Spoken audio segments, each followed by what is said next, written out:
కొత్త అంశానికే తెరలేపితే అంటే ఒకేళ మనం గత వీడియోలో మాట్లాడుకున్నట్టుగా ఒకవేళ వైసీపీ కనుక ప్రయోగాలకి తెరలేపితే కనుక ప్రయోగాత్మకంగా ముందుకెళ్ళాలని అనుకునే ఉద్దేశం ఉంటే కనుక ఆ ప్రయోగాల ద్వారా సత్ఫలితాలు సాధించాలనుకుంటే కనుక ఇప్పుడు ఎక్కడ వాళ్ళకి అక్కడే ఎందుకు దిక్కులేదు, బహిరంగంగా అది ముందు చెప్పట్లేదు. ప్రతి ఒక్కరిని తాడేపల్లి ప్యాలెస్ పిలుచుకుని ముఖ్యమంత్రి గారు సీఎం క్యాంప్ కార్యాలయాన్ని పిలుచుకుని ప్రతి ఒక్కరితో కూడా చర్చలు జరుపుతున్నారు. నెక్స్ట్ టికెట్ ఇస్తే ఏంటి, ఇవ్వకపోతే ఏంటి, టికెట్ ఇస్తే పార్టీలో ఉండి కంటిన్యూ అయ్యి పార్టీకి పనిచేస్తారా, మరొకసారి గవర్నమెంట్ వస్తే కనుక మీకు ఏదైనా చేయడానికి అవకాశం ఉన్నది, కొత్త వాళ్ళకి అవకాశం ఇద్దాము, మీది గ్రాఫ్ బాగాలేదు, ఇదిగో మీ మీద మేము చేయించినటువంటి సర్వే, ఈ సర్వే ఎక్కడా కూడా సత్ఫలితాలను అయితే చూపించట్లేదు, నువ్వు గెలిచేటువంటి అవకాశం మ్యాక్సిమం కనిపించట్లేదు, కాబట్టి అక్కడ ఉమ్మడి అంటే అక్కడ పొత్తుల్లో భాగంగా ఎక్కువ ఓట్ బ్యాంక్ షేర్ అయిపోయేటువంటి పరిస్థితి ఉంది. ప్లస్ పోతేనంటే టీడీపీ జనసేన ఈసారి చాలా కసిగా ఉన్నారు. జన సైనికులందరూ కూడా జన సైనికులు నిజమైనటువంటి పవన్ కళ్యాణ్ని అభిమానించే వాళ్ళందరూ కూడా చాలా కసిగా ఉన్నారు ఈసారి. ఎందుకంటే ఇటు తూర్పు పశ్చిమ గోదావరి జిల్లాలో ఎక్కడా కూడా సింగిల్ సీట్ రాకుండా చేసేదానికి అటు కాపు కమ్యూనిటీ కావచ్చు, ఇటు జన సైనికులు కావచ్చు, పూర్తి చాలా కసిగా ఉన్నారు ఈ ప్రభుత్వం మీద కావచ్చు, పవన్ కళ్యాణ్ గారి మీద విమర్శించినటువంటి విమర్శలు కావచ్చు. పవన్ కళ్యాణ్ దగ్గర ఎంత కసి అయితే ఉందో అదే కసి సార్ జన సైనికుల్లో కూడా కనపడుతుంది. కాబట్టి ఇలాంటి కొన్ని ప్రాంతాలని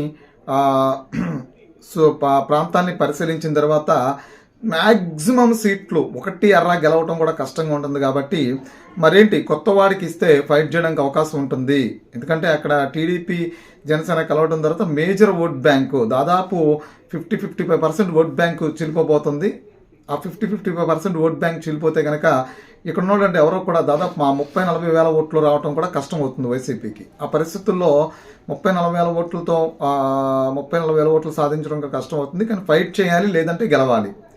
ప్రభుత్వం అధికారంలో తీసుకురావాలంటే కనుక ఇప్పుడు మీరు మీ పని విధానాన్ని ప్రజల దగ్గర నుంచి మీ అభిప్రాయాలు సేకరిస్తే కనుక నెక్స్ట్ కొంతమంది ఎమ్మెల్యేని మార్చండి అని చెప్పని కొంతమంది చెప్తే ఈ ఎమ్మెల్యే కోట్లేమని కొంతమంది చెప్తున్నారు. కాబట్టి ఒకవేళ ఎమ్మెల్యేలను మార్చాలి అని చెప్పే వాళ్ళ మాటని, అదేవిధంగా ఈ ఎమ్మెల్యేకి ఓట్లేమని చెప్పే వాళ్ళ మాటల్ని ఈ రెండు దగ్గరికి చేర్చాలి అంటే కనుక కొత్త వాళ్ళని తీసుకోవాలి. కాబట్టి ఈ కూర్పు తథ్యం మీరు తప్పుకుంటారా, లేదంటే పార్టీ నుంచి బయటకు వెళ్ళిపోతారా, మీ సర్వే రిపోర్ట్లు ఇవి అని వాళ్ళ ముఖాన్ని కొట్టి వాళ్ళతో చర్చలు జరుపుతున్నటువంటి పరిస్థితి. సో కొంతమంది అయితే జగనన్న మా దేవుడు అని చెప్పాలంటే రోజా లాంటి వాళ్ళు నగరంలో కుక్కను పోటీ చేసిన నేను సపోర్ట్ చేస్తాను, దాన్ని తోకట్టుకుని వెనకాల తిరుగుతాను, ఆ కుక్క నాకన్నా కుక్క బెటర్ అని ప్రజలు అనుకుంటున్నారు, ఆ కుక్కనికే ప్రజలతో ఓట్లేసి గెలిపించుకుని మా పార్టీలో గెలిపించుకున్న నాకేం అభ్యంతరం లేదని చెప్పని ఒక పిచ్చ తరహాగా మాట్లాడినప్పటికి కూడా ప్రజాస్వామ్యంలో కొన్ని పదాలను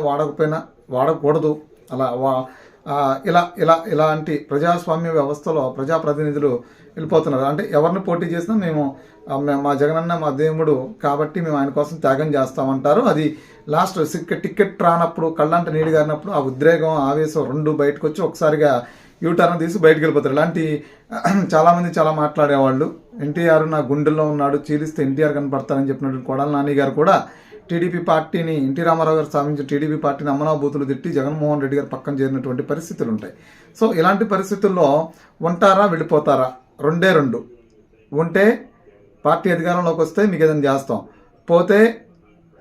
వెళ్ళిపోతే కనుక వెళ్ళిపోండి, మీ ఇష్టం, ఇదిగో మీరు గెలవరు, మీకు అక్కడ టికెట్లు, మీరు ఇక్కడ నుంచి అక్కడికి వెళ్ళినా మీకు టికెట్ రాదు, ఎలాగో మీకు అవకాశాలు లేవు, కాబట్టి అదేదో ఇక్కడే పడి ఉండండి, కనీసం పార్టీ బలంగానే ఉంటుంది అని ఆ ముఖాన్ని కొట్టి సీరియస్ అవటం, బ్రతుకుమాలటం, రెండు యాంగిల్స్లో కూడా చర్చలు నడుస్తున్నాయి. అయితేనంటే ఉన్నవాళ్ళు ఎవరికి కూడా మాత్రం చాలామంది సీట్లు మార్చే వాళ్ళందరినీ మాత్రం పిలుస్తున్నారని తెలుస్తుంది. వాళ్ళందరూ కూడా క్యూ కట్టి వస్తున్నారు. కొంతమంది కుటుంబాలతో వస్తున్నారు, కొంతమంది ఇండివిజువల్గా వస్తున్నారు, కొంతమంది కళ్ళంట నీళ్లు పట్టుకుని ఆ సీఎం ముందే ఏడ్చేసి కళ్ళ నీళ్లు తుడుచుకుని బయటకు వచ్చేసి అదే ఉద్రేగంతో తిరిగి వెళ్తున్నారు. కానీ సమయం వచ్చినప్పుడు మాత్రమే దాన్ని బయటపడతాం. అలాగే నువ్వు ఎలా చెప్తే అలాగా 5 ఏళ్ళు మాకు అధికారం, 5 ఏళ్ళు మమ్మల్ని ఎమ్మెల్యే చేసి మాకు ఎమ్మెల్యేని చేసి చాలా మంచి పని చేసాం, మమ్మల్ని ఎమ్మెల్యే చేసాను, నీ రుణం తీర్చుకోలేము, నీకోసం మేము చివరి నిమిషం వరకు పోరాటం చేస్తాను కొంతమంది వస్తున్నారు తప్ప అందులో వాస్తవాలు అయితే లేవు.